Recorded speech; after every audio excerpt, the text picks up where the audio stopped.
Blood Tree, issue number 1. This is the latest book from Image in collaboration with Mad Ghost. Mad Ghost being Jeff Johns' company.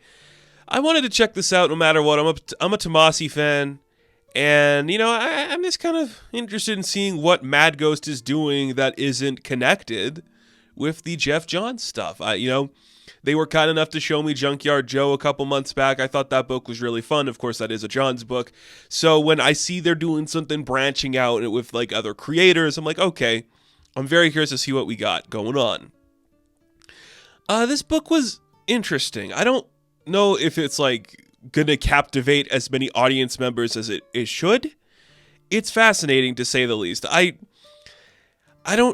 It feels familiar, I should say, right? Like, this is a story. Is this based on like an actual thing that happened? Like a case in the real world that was similar to this? Is it based on like a book or a teleplay or something? Like it sparks some familiarities I've seen in other works before. I don't know.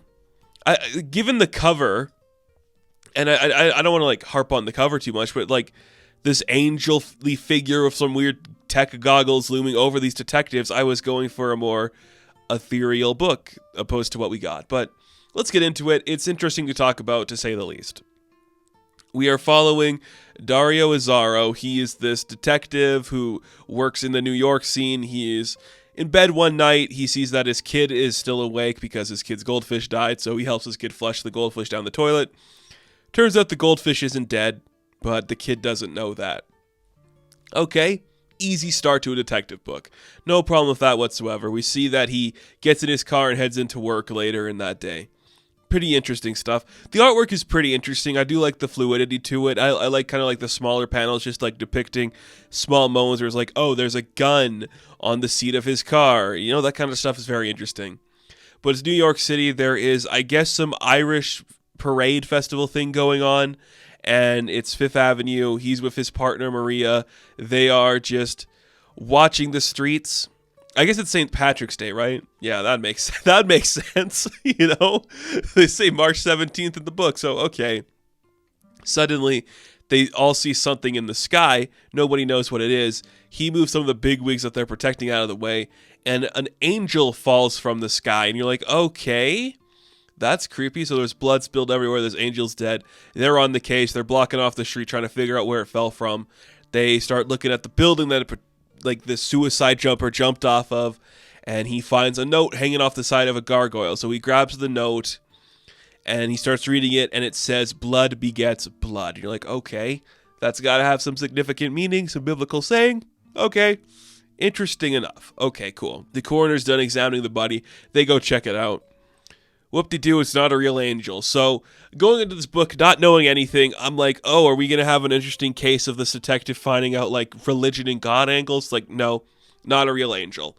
Okay, cool. The kid died, and sure, just, somebody burned off the fingertips and hid the teeth, and it's like, okay, somebody really didn't want this person to be found, but they do manage to find the parents of the kid. Not the best parents, Like, the stepdad's kind of an asshole. The mom's like, he was an angel, but they don't really give him any information to go off of to figure out what happened to this kid, which makes enough sense. So we go back to, I guess, the 22nd Police Precinct is where it is, actually.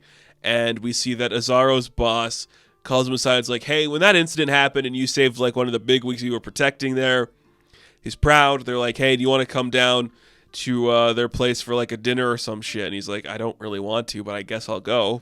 So yeah, now Azzaro's going to dinner with like the mayor. You're like, okay, that's kind of fun. Cut to a random page in the book. We see this weird doctor drawing a tree on some whiteboard somewhere. He has this woman strapped to a pool table, and he's going to put some incisions on her back. And you're like, okay, cool. So we cut to later in the day. We see that Azzaro has his son. They went to buy a new fish. There's a dead dog on the side of the road. Just dealing with these themes of death and how, like, untraumatized the kids are by it. So, okay. Again, it's fine. Like, it's well written and the artwork is depicted well. But is it interesting? Is the main thing. I think it's fine. There's been so many, like, these, like, criminal-esque books, detective-esque stories in comics lately. Because I feel like the generation who's currently reading things grew up with like those private eye dick novels where like we can all put our stamp on it, which I think is fine. It's cool, so whatever. So Azaro's going to go with his wife and they're going to, just go have dinner at the mayor's house. Cool. Fun. It's all great, We don't actually see the dinner. We see them show up, and then we come back later in the day when they leave.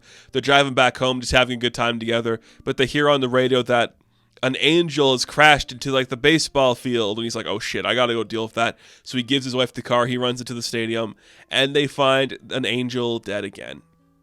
This is the woman we saw strapped to the billiards table. And it's like, okay, this is happening on purpose. Cool. Again, this feels like it's been explored before, this kind of story. So I'm not, like, losing my mind over it. I think it's kind of interesting or whatever. Cool. So they have to deal with that. They find blood begets blood written on the side of the building again. They're like, okay, so this is clearly something happening before. These wounds look a little more fresh, like it was just kind of like pushed together. This woman's name is Catherine Goodwin. Okay, what does that mean? We'll get into it later. This was more of a rush job, and she was on like some opioids that numbed all of her stuff. This was clearly something that happened. We cut back to the tree that one guy drew. He's like, the tree of light grows stronger with the wings of another angel. And he wrote Michael Morse, which is the first kid. And on another branch, he writes Kathy Goodwin. Uh-oh. Dark shit is coming to this town. Cool.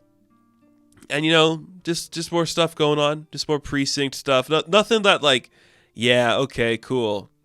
We got to figure this out. It's crazy. I don't know. It's whatever. Again, I don't think this book is like doing anything wickedly dark. The coroner's not really helping them get the answers they want. They're not really figuring out if like, the Kevorkians like the right solution to this case or any of that. It's fine. And we cut home to later in the day while Azaro is just going through his files.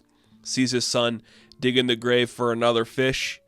And the kid might have like a weird bloodlust, and there's like a tree and there's blood. You get it? It's metaphorical. There's so many dead animals in their yard because the kid's weird. Yeah, you get it. Like, what a fucked up city New York is, right? I don't know. It was fine. I think this book was interesting. I was the most intrigued by the first initial, an angel fell from the sky, and maybe that is connection to something. But now I'm like, it's some weird deranged doctor strapping wings to people who is just going to be like an asshole. I'm guessing there's a correlation between all these kids that we're going to find out later that are being killed. Maybe it's some like mafia stuff, and I don't know. It's fine. It's fine. It's just not like the most compelling thing I've ever seen. But we had a lot of these lately, and if you guys want to hear me talk about this more, maybe we'll do at least another issue of it. It's kind of interesting enough to look at, I gotta say. It's a book, that's for sure. So, Blood Tree issue number 1, I am going to give a 6 out of 10. Now, thank you guys for watching this review. Be sure to like and subscribe to the channel. As always, you can check me out on Instagram, TikTok, and Hive. And I will catch you in the next one. Have fun. Stay safe. Good luck.